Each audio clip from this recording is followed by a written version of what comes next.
welcome to Politics in the Pub. Last week we had a very august audience concerned with the Russell Tribunal, and the audience tonight is confronted with an equally important topic, the deregulation of universities, the perpetuation of inequality in Australia.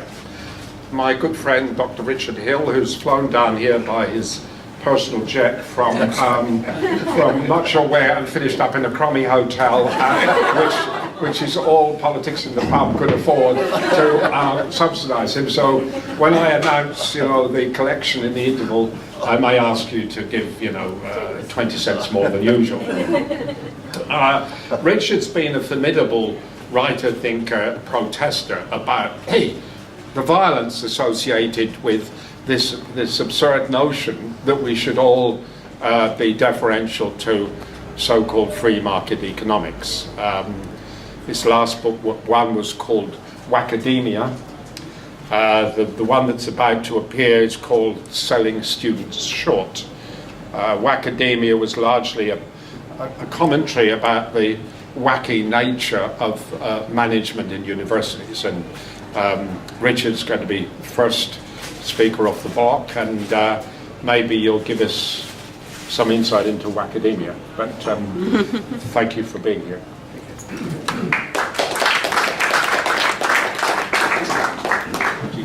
Thank you. Thanks, Stuart, and thank you for inviting me here and to this famous place. I was amazed by the history of the speakers you have here. It's quite formidable, and I think it's a great event, and you should keep it going forever and ever. It's wonderful. Look, I don't know what I am really, whether I'm a critic, whether a scourge, whether I'm just somebody with a chip on his shoulder, or whether I'm just Mr. Angry or Mr. Grumpy. At my age, I probably am. But there's a lot to be grumpy about with universities, and I intend to kind of tell you why, really. I'm not really going to pay that much attention to the title of the speech, although I will touch on deregulation. What I'm really concerned about is how students and academics get done over in the system, and how that actually occurs, why it occurs, and in what sorts of ways. I do remember a few years ago, I think this microphone's going to fall off any second. I do remember a few years ago a friend of mine commenting on Margaret Thatcher's approach to welfare policy, and as you'd probably expect, she wasn't all that sympathetic to the whole idea of welfare. But she cobbled together this policy, and a friend of mine, Laurie Taylor actually, you may have heard him in England, actually described her approach to this policy as a 4-lane highway leading to a cowpat. And I would suggest that the current higher education policy in Australia is of similar sort of character. I think we're deeply immersed in the cowpat at the moment, and of course what this incredibly wonderful Minister of Education and Training has actually done recently is to lurch from one thing to another, flip-flopping all over the place.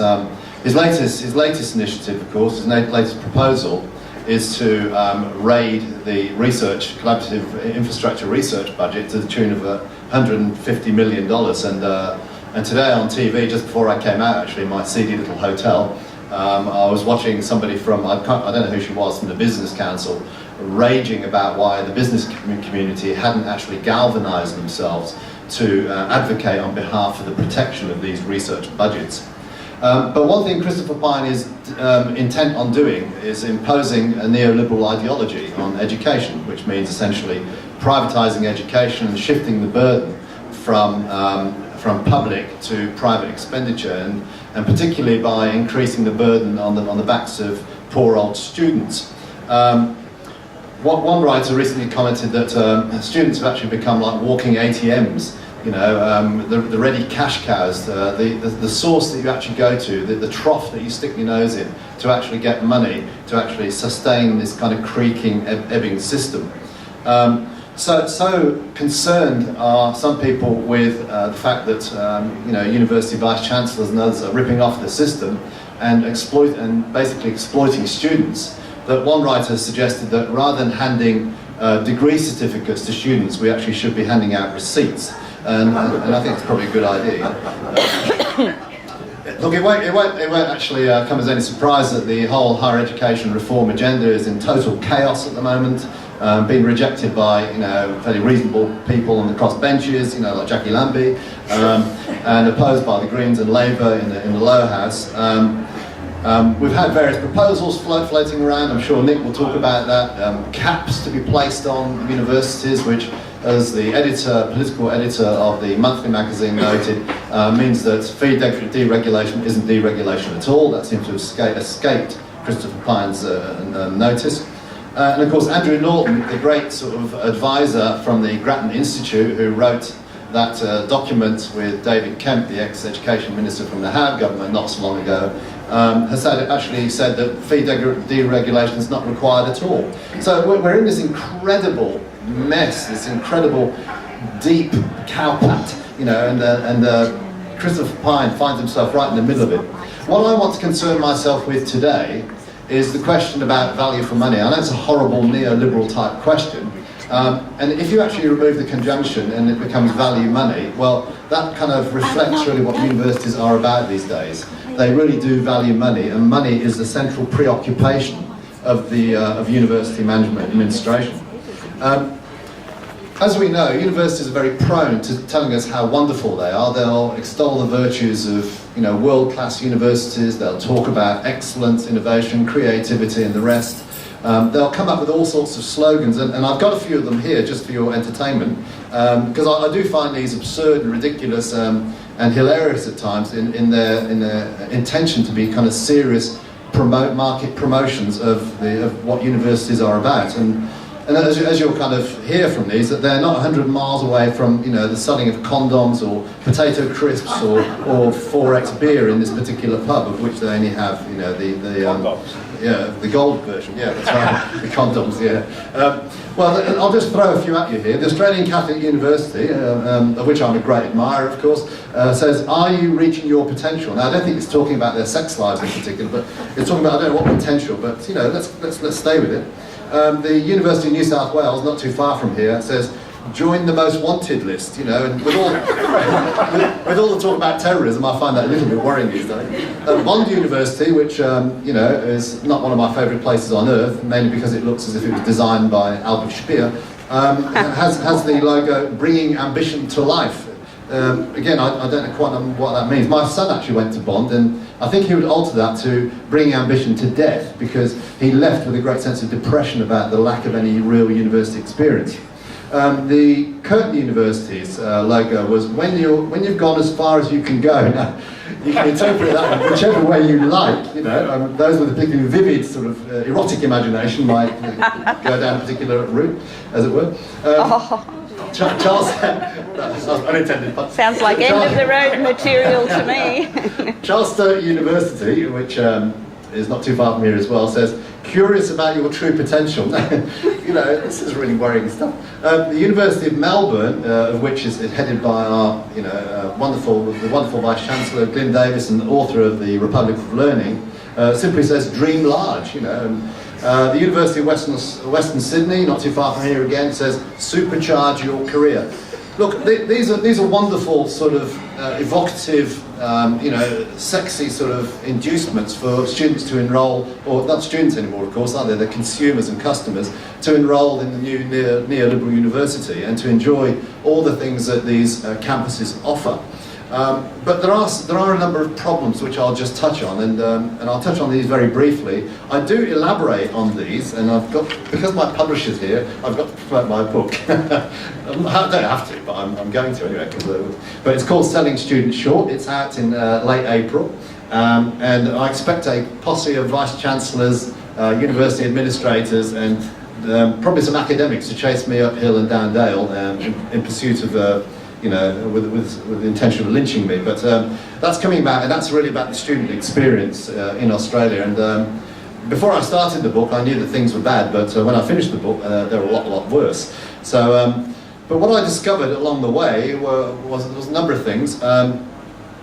I'll just touch on these. There are many problems with the contemporary university, and what really gets me going, and what I get emotional about, and where I need to kind of have a bottle of wine to kind of calm down, is when I hear vice chancellors, and there were two on TV last night, Michael Spence and Glyn Davis, talking about the wonders of the new university. Glyn Davis went so far in the Boyle lectures, followed by a book, to talk about the Republic of Learning, this great new nirvana, democratized system in which students have got open access to this wonderful endless choice, fantastic offerings from university, and the possibility of students going to any university around the world in pursuit of their studies.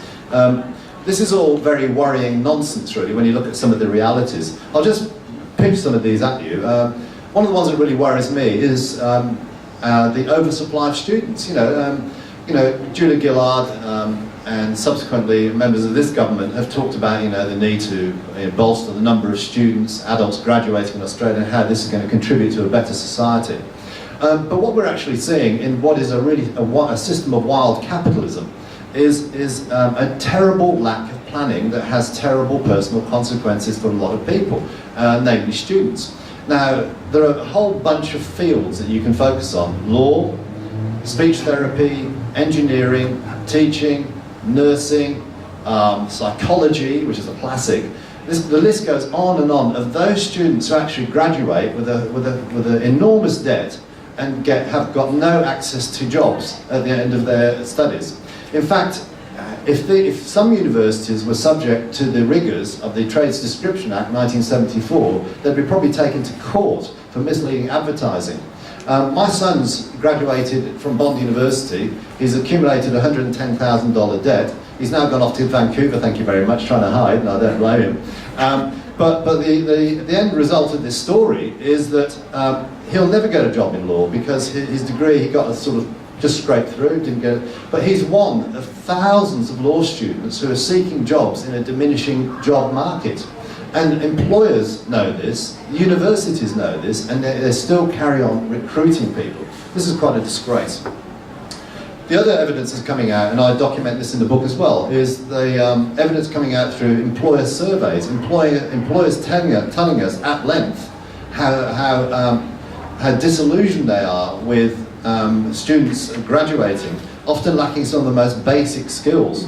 Some of the international students who graduate often find themselves going back to China, unable to get jobs when they're competing against Chinese graduates. And they're often a lot less skilled in English language skills, which tell you something about what's going on in Australia.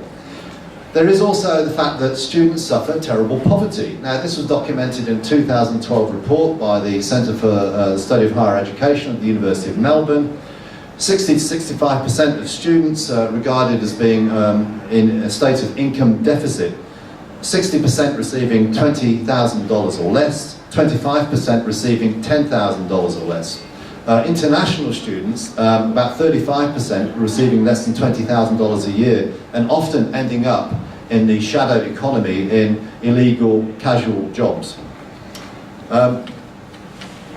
But that's not the end of the story, this is just touching the iceberg. But the things that touch my heart are something about the absence of soul in universities. And I will talk in a second about education, what quality of education's like, because that's always purveyed by universities as being a wonderful new system of teaching excellence and wonderful learning.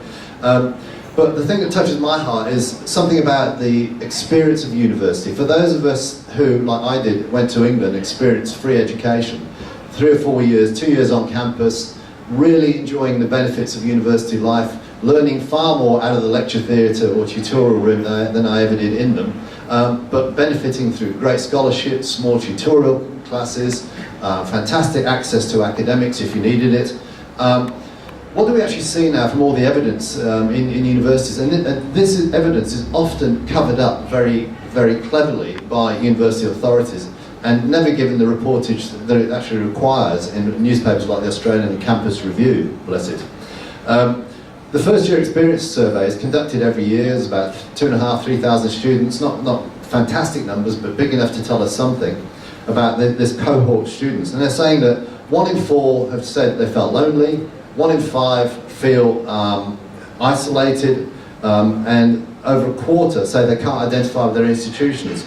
And when they talk in depth about this, and I talked to about 150 students, they will tell you why. And it's quite a sad story. Well, 80% of students work, for a variety of complex reasons. Some students choose to work for, dare I say, that awful term which Tony Up used yesterday, for lifestyle reasons. Other students are simply poor. They have to work, they're forced to work.